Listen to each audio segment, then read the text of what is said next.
Hey,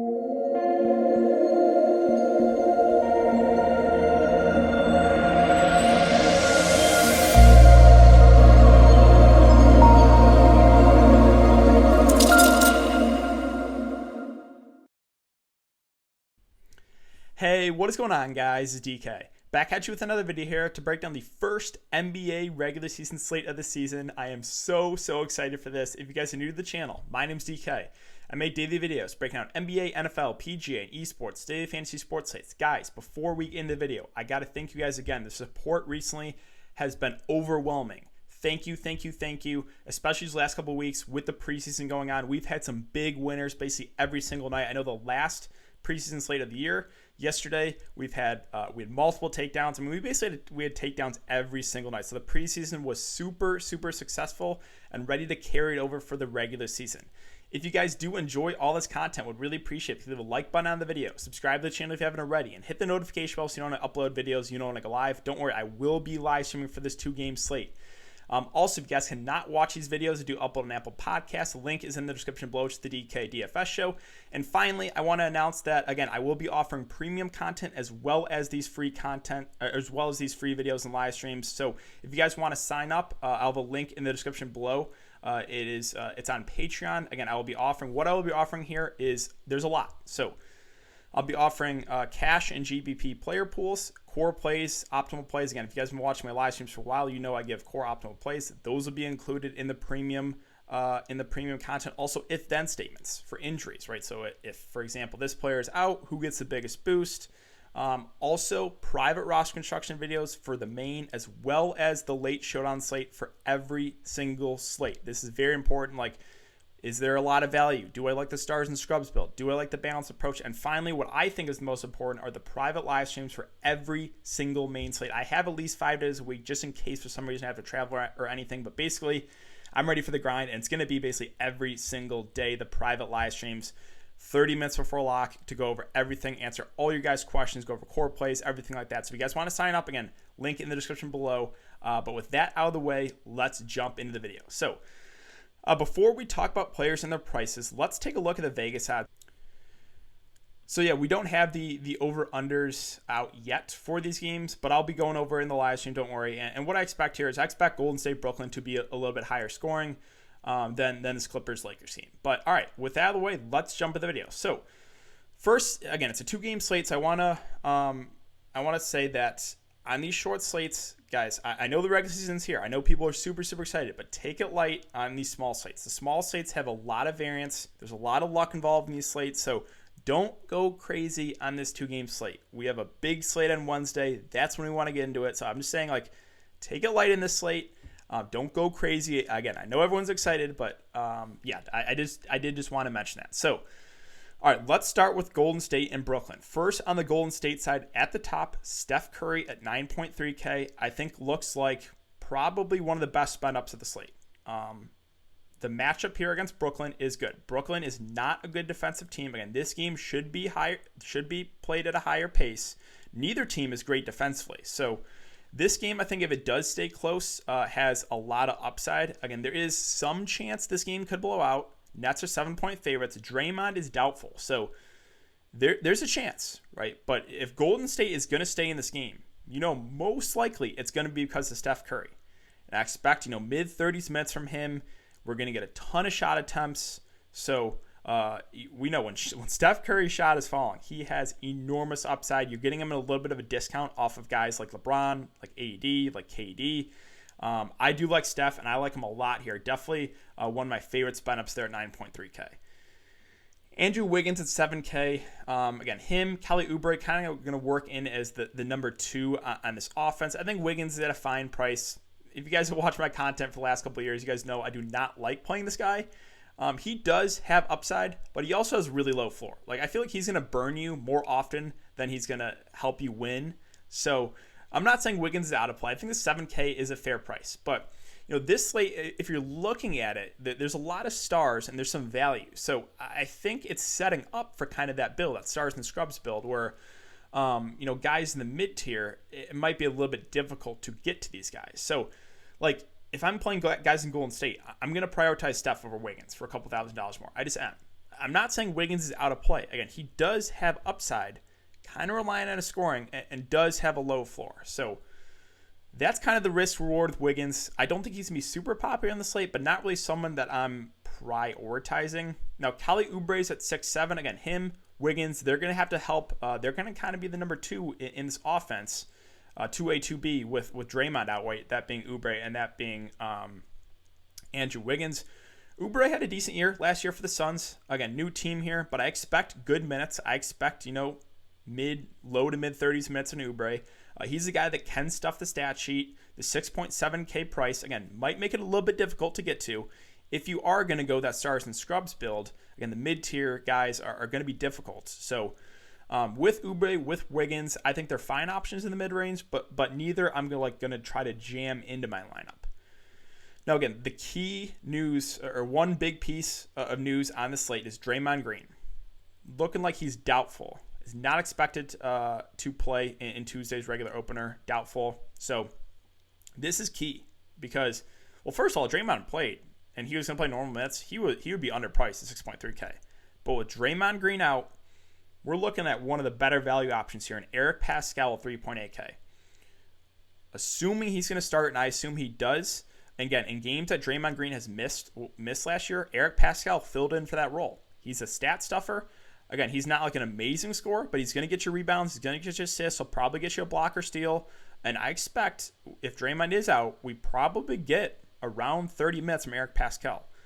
So all that being said, at 3.8K, that is just too cheap for Eric Pascal. I think he is one of the best value plays of this slate, assuming Draymond is out. Again, I don't expect him to play, so really, really like Eric Pascal at 3.8K. Another piece of injury news we have to monitor, James Wiseman. Nothing confirmed yet with his status for Tuesday. Rookie is trending in the right direction, so we'll see. If he does play, is he going to be at a minutes limit, right? So there's a ton of questions at the moment. So hard to say right now. Again, we'll go over this more in the live stream and again in the premium live stream on Patreon. But Wiseman is, if he does miss this game, if he's not ready, then Looney is probably going to start at center and Marquese Chriss will probably come off the bench. And looking at the prices, I think Looney's fine, but Marquese Chriss at 4K would just be too cheap. I would expect both those guys to kind of split the center minutes. And I don't really think Golden State can go small ball. The reason being, Brooklyn is big, right? They're going to split their center minutes with DeAndre Jordan and Jarrett Allen. So I expect both teams to run big. And I think if James Wiseman is out, we can probably expect around 20 minutes from Marquese Chriss. And he is a really good point per minute guy. We've seen it so far in the preseason. He's had some big games. 17 points, 9 boards, 2 assists, and a steal in 19 minutes. He has that type of ability. If we can expect about 20 minutes from him, I also think Marquese Chriss is one of the best value plays of the slate. But again, this is dependent on Wiseman news. If Wiseman plays, I'm not fully convinced Chriss will be in the rotation. So got to keep an eye on that. Again, potential value there. Again, if Wiseman is out, I think Looney is fine at 5.2, but I would just rather get to Chriss off the bench for cheaper. Now, guys off the bench that I think are viable here for Golden State, well, no one really stands out as amazing play. Like, we're going to have Bazemore, Damian Lee, Brad Wanamaker, probably Jordan Poole will be in the rotation. I expect, high teens, like low to high teens minutes for some of these guys. I don't know if one stands out more than the other. Bazemore is probably their best offensive player off the bench, but again, how many minutes do we get from him? He was getting like low to mid-teens minutes in the preseason, so probably expect similar to that. Like, not saying he's out of play. I think he's a fine value. Wanamaker at 3.3 is going to kind of be the backup point guard. Now, how many minutes does he get? I would say probably about 10 to 15. The price is a little bit more, viable on him, right? In like 10 to 15 minutes out of Wanamaker, he can get you there at that price. So, yeah, there is some potential here for value on Golden State with those guys on the bench. But really, for me, again, it's Steph. I really like him at the top. I think Wiggins and Oubre are fine options in the mid-range. If you land on either one of them, I'm not going to talk you off them. Draymond Green injury is pretty big. Assuming he's out, I really like Eric Pascal. Probably one of my favorite, if not my favorite value play of the slate, assuming he starts. And then we got to monitor Wiseman's stats. Wiseman's status. I can't talk. If Wiseman is out, I think Looney's fine, but then Marquese Chriss off the bench would assume about 20 minutes from him. Would really, really like Marquese Chriss. So yeah, there's some good plays here in Golden State, but that really wraps up. So let's move on to Brooklyn. Brooklyn, it's going to be fun to watch this team. KD, Kyrie, they still have Dinwiddie, they still have Caris LeVert, again, they still have the bigs, they have a sharpshooter guy, Joe Harris. This team should be fun to watch. Again, this game, I think if it does stay close, has the makings to have a pretty high scoring game. Now, KD's at 9.8K, we have Kyrie at 8.5. Which one do I prefer out of these guys? It's close. If they were similar prices, I would prefer KD just because he's a guy that, can do a little bit more, better rebounder, better block, guy that can block some shots. But you're getting a 13K or a 1,300 difference there with KD versus Kyrie. So it's really, really close on those guys. Again, minutes-wise, I expect probably low to mid-30s minutes for these guys. And the matchup here against Golden State is great. Like this is the game that I think if it does stay close, you're probably going to want a good amount of exposure to it. So I do like KD a good amount. Again, the matchup's great. I expect decent minutes from him. Kyrie, again, you're getting the discount off him. It's really close for me with those guys if you're going to make me pick. Now, can you play both these guys together? I think you can, but I think if I did that, I'll probably just kind of focus on a game stack then. If I'm going to play both KD and Kyrie, I'm probably going to run it back with Steph and a couple other pieces from Golden State, and then maybe get like one or two pieces from this game. So if I do that, I'm probably full game stacking it. Other options here in Brooklyn. So let's talk about the centers first. So Jarrett Allen and DeAndre Jordan, they're fine. I expect probably around 20 minutes or so for both of them.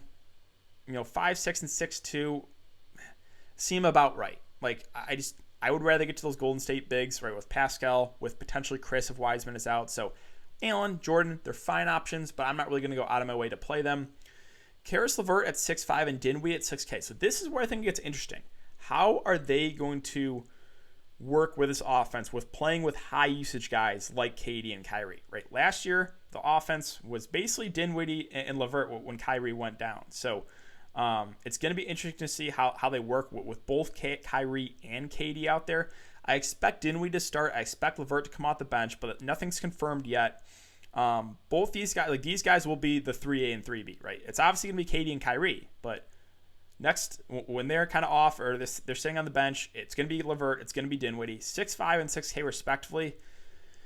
I think they're decent options. I think for me, I probably slightly give the edge to LeVert. I like that he comes out, probably going to come off the bench. Again, both are viable, but I don't know if I'm going to really prioritize either, right? Kind of the same thing I'll say about the Golden State guys in the mid-range with Oubre and Wiggins. They're decent options if you land on one of them, but I don't know if I'm going to prioritize them with this like kind of setting up for the stars and scrubs build. Now, Joe Harris at 4.8K. What you're going to get out of Joe Harris is probably decent minutes. I would say probably around 30. I think is a fair guess for Joe Harris minutes. Again, we have a new coach, so things could change, but I could probably expect around 30 minutes. He's dependent on scoring, right? He had that one kind of outlier game there against Toronto, but normally this is a guy that is going to shoot threes, and that's about it. So if his shot is not falling, does have a somewhat low floor, but he's also a good three-point shooter. So and if we get about 30 minutes from Joe Harris, he can light it up. Definitely in play for value, but just know the risk, right? I think the floor is somewhat low on a guy like Joe Harris if his shot is not falling. Guys off the bench for Brooklyn, besides LeVert, there's really not a ton I like. Like, the Shamet, we have Jeff Green, we have Taurean Prince. I think these guys are okay. Like, I guess my favorite of this bunch would probably be Taurean Prince. I think we probably get about 15 to 20 minutes or so from Taurean Prince. He's a decent offensive player. Again, he's a guy that can fill up the stat sheet as well. So I think he's fine for value. I think he would probably be my favorite of this kind of like group off the bench for Brooklyn, that being Taurean Prince. But really, there's not a ton I'm like super, super excited about off the bench there for Brooklyn. So that really wraps it up for the first game. Let's move on to the Clippers and the Lakers. All right, so Clippers, if you're taking a look at the prices of Kawhi and Paul George look pretty decent. 9-1 for Kawhi, 7-8 for Paul George. Let's talk about Paul George first. So Paul George is a guy that was not great in the postseason. He has a pretty low floor. We've seen some really bad shooting games from Paul George. So, but the positives with Paul George is when he gets it going, when his shot is falling, he's a guy that can go out and get you 50-plus fantasy points. And at 7-8, I don't think anyone else in this price range has that type of upside. Like, I don't see Wiggins putting up 50 plus. I don't see Oubre or, Dinwiddie or LeVert, right? I don't see guys kind of in that mid-tier range having the type of upside as Paul George. So Paul George, yes, he has a low floor, but in the kind of mid-tier price guys, no one really has the upside as him. So I like him as a GPP play. Again, at times we know he does have a low floor, but the upside at least is there with Paul George. Now, Kawhi, he's been the much more consistent player. You're going to have to pay a little bit more for him, $1,300 more, but he was much, much better in the postseason than Paul George. Again, a guy that will stuff the stat sheet. I expect good minutes from Kawhi. I think mid-30s is a pretty fair guess for him. So 9.1K, and you're getting him a little bit of discount off KD out of those top Lakers guys. So Kawhi definitely in play as they spend up at 9.1. The other options here in the Clippers. So this is where it gets interesting, right? Because we have a new coach. So what is the rotation going to be like for these guys? Well, it's looking like Ibaka is going to start. He's at 5.2K. Like in Toronto, he was a high usage guy off that bench. Whenever he got minutes, most of the time he got you there. Now, starting with this lineup, how productive will he be? I don't know. Also, going up against his former teammate in Gasol, even though he's kind of dusty, he's still a decent defender. So I think Ibaka, what can we expect? Probably 20 to 25 minutes. With him versus Zubac, who do I prefer? It's close. It is close. I kind of like Zubac coming off the bench. It is a revenge game too.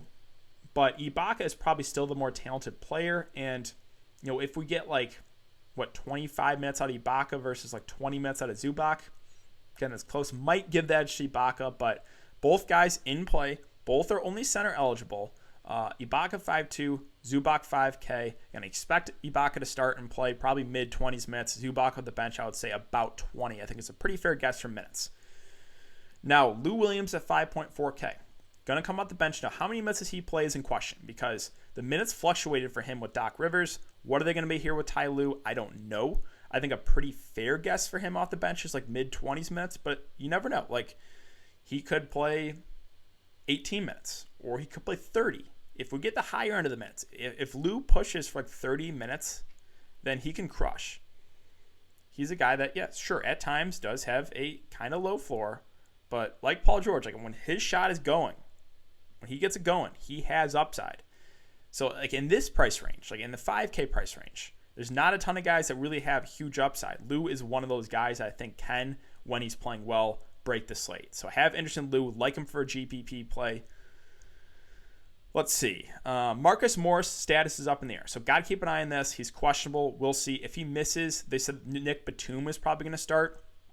Batum's at 4.1. I think he would be okay value, a low usage guy in this lineup. Not super excited about it, but probably would get decent minutes. So got to monitor that. If Marcus Morris plays, again, I think he's fine, but really wouldn't prioritize him either. Patrick Beverley starting at 4.4K, I think is a pretty nice value play. I expect probably 25-ish minutes. He's a good defender. He's a guy that can get you some blocks, some steals. He is, I will warn you, for a guard, he's a guy that is usually in foul trouble. So just be warned, Patrick Beverley, we've seen some games where he's fouled out in 18 minutes. He's aggressive on the defensive end, right? So there is a chance this guy does get in some foul trouble. If he stays out of foul trouble, I'm going to expect probably about mid-20s minutes, and at 4.4K, I think he's a nice value. Other options, I'm probably not going to get to Reggie off the bench. I don't really want to play Patrick Patterson at 4.2. Now, new addition Luke Kennard at 3.6, I think is intriguing. And how many minutes does he get is in question, but I think a fair guess is probably high teens. He's a good shooter. I think he's a viable cheap play off the bench. Is Terrence Mann going to be in the regular rotation? Not convinced about that. If he is, you could take a dart throw on him, but it's a risk, right? I'm not fully convinced that he is going to be in the regular rotation. And I think that about wraps up for the Clippers. So let's finish up with the Lakers, guys. And Lakers, at the top, 80 LeBron. 80 at 10K, LeBron at 9.6, both in play. When they're priced about the same, it's always really, really close for me with AD versus LeBron. I guess I'll slightly give the edge to LeBron because he's $400 cheaper if you're going to make me pick, but that's not a strong take. Now, same thing I'll say about Brooklyn. Can you play them both? I think you can. But if I do that, I'm probably going to game stack. And if you're playing both LeBron and AD, I think where you're hoping for obviously is the blowout. You hope Brooklyn blows out Golden State, which is possible. That is definitely possible. So again, if I do play both AD and LeBron, I think I only do that as part of a game stack for GPPs. But again, AD versus LeBron, both are going to play big minutes, 35 plus. It's so close with them. You're splitting hairs. Again, I think I'll slightly give edge to LeBron for $400 cheaper, but that's not a super strong take. Now, Schroeder, questionable. Got to keep an eye on this. This could change some things. I expect the Lakers starting lineup to be AD, LeBron, Schroeder, Gasol, and KCP, but that's not confirmed yet. So, Schroeder, again, got to keep an eye on this. If he does play, I think he's a fine option in the mid-range. I would expect it'll probably be similar minutes to a guy like KCP, which will probably be about 25-ish, 25 to 30. The 5.8K price, again, he's playing alongside a lot higher usage guys, but he's still an aggressive player in the offensive end. Again, would be viable, but got to keep an eye on the injury status. Kuzma, 5.5, I think it's a little bit pricey. A little pricey for Kyle Kuzma. I expect him to come off the bench. So, yeah, I'm probably going to look elsewhere. Gasol, 4.7. I don't think he's going to play a ton of minutes. I think a fair guess is probably around 20 for Gasol, and then Harrell off the bench, maybe like 20 to 25. For me, I think I would rather take the shot on Harrell. Just, a better player. Again, Gasol is kind of dusty right now, but still can get some decent minutes. I think I would prefer Harrell off the bench. You're going to make me pick. I think both probably get similar minutes. Harrell's a guy. It is a revenge game too against the Clippers. If you're a guy that's into that, but yeah, Harrell, I think I prefer him to Gasol. Markieff Morris at 4.3, I think is okay, but I'm probably not going to go there. Now KCP at 4.2, I think makes for a pretty nice value play. What you're getting out of KCP is probably 25 to 30 minutes. He's a good shooter. Same thing about Joe Harris, right? Know what you're getting into with these guys. If you play Joe Harris, know the floor is somewhat low. If you play KCP, same thing, right? The floor is somewhat low. He is relying on his scoring. If he does not hit threes, the floor is about, probably below 10 fantasy points. We've seen it from KCP. So that is the risk, but 4.2 is a pretty nice price point for a guy that I expect probably about 25 to 30 minutes. Now, Alex Caruso's at 4K. With no Rajon Rondo, I think he makes for a pretty nice value play as well. I expect, around 20 minutes. He's a guy that can stuff the stat sheet, maybe a little bit more. Again, they like playing this guy. He's a good defender. They close with him at times. So Caruso, firmly in play for value. I do like him. Other options. Wesley Matthews, I'm probably not going to get to. I don't know how many minutes he plays or even if he's going to be in the rotation. Now, THT, you guys know he's made us a ton of money in the preseason. How many minutes is he going to play in the regular season? I think it's kind of dependent on Schroeder. If Schroeder plays, I'm not fully convinced THT is going to be in the rotation. If Schroeder is out, I think THT will be in the rotation, but how many minutes does he get? So this is the big question mark, right? Do you want to take the risk on Talen Horton-Tucker? He looked great in the preseason, but is there enough room for him in the regular rotation? I don't know. I'm not fully convinced about it, so a risky play, but does have upside if he is, in fact, in the rotation. And we get like 15-ish minutes out of THT, I think he can definitely get you there for value. So that really wraps up for the Lakers, guys, and I think that's going to wrap it up for the video as well. So if you guys have been enjoying the content so far, I'd really appreciate it if you leave a like button on the video, subscribe to the channel if you haven't already, and hit the notification bell so you don't upload videos you don't want to go live. Again, the free live stream, I will announce it on Twitter on Tuesday, but yes, I will have a free live stream plus, again, the premium live stream for Patreon, 30 minutes before lock to go over everything, talk roster construction, all that good stuff. So thanks again. I hope you guys all have a great day, and I will see you all in the live stream on Tuesday.